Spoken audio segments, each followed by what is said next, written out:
Guys, this is entrepreneur and real estate investor Curtis R. Monday, author of the book The Game, How to Become a Successful Real Estate Investor.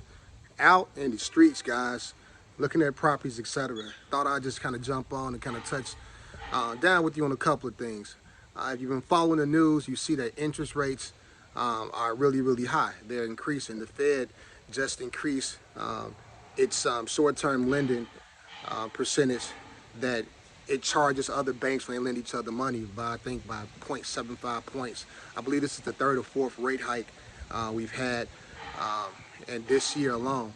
What you're seeing right now is the market trying to correct itself, or the government trying to correct itself in respect to inflationary fears.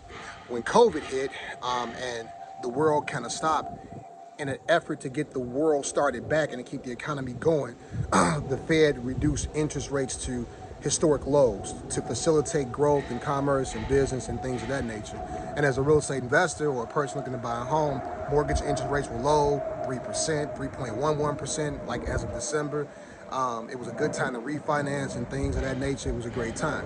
But what you had was, you had too many dollars chasing too few goods. So you had so many dollars out in the marketplace, but not enough goods to be able to support the influx of cash. So in an effort to slow things down as the world starts to get back to normal, what you're seeing is the Federal Reserve Bank implement policy or increases to slow things up. Now, what that means for consumers is that you see things like your interest rate on credit cards increasing.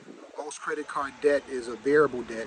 So if you have high balances, you're seeing that your minimum interest rate, minimum payment amount is going up. So that's a bad thing. So you want to be mindful about the amount of consumer debt you actually carry. The second thing you see is that interest rates have gone up even on mortgages.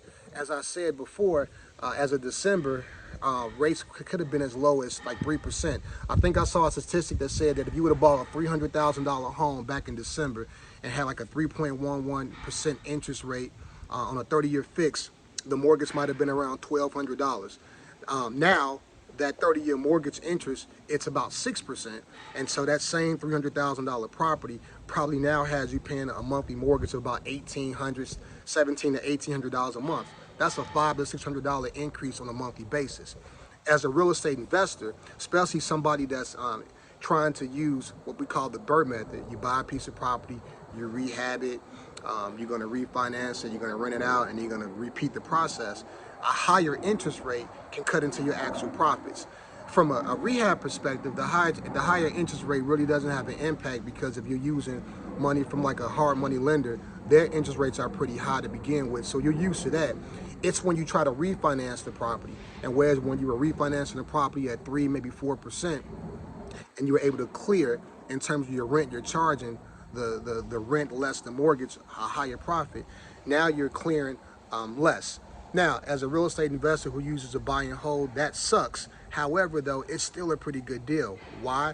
Because as long as the numbers make sense, you can still clear profit. You may not clear as much as profit as you would with the lower interest rate. And then secondly, it's the renter who rents your property who's paying that mortgage, that monthly mortgage, and ultimately paying down the mortgage balance. And so as a real estate investor who's using a buy and hold method, I'm just simply wait it out until the rates drop again, what have you. And if I have an interest rate that's pretty high, look to refinance. Or if I buy something in this environment, wait till it kind of things kind of shake out and refinance to bring that interest rate low to increase my profit.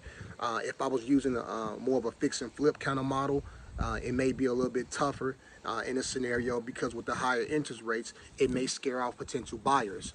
It may diminish the buyer pool for your finished property, so you have to be mindful of that. So just my 2 cents about what's kind of going on in the real estate market. You're interested in real estate investing, pick up the book, The Game, How to Become a Successful Real Estate Investor, www.curtisrmonday.com. Later.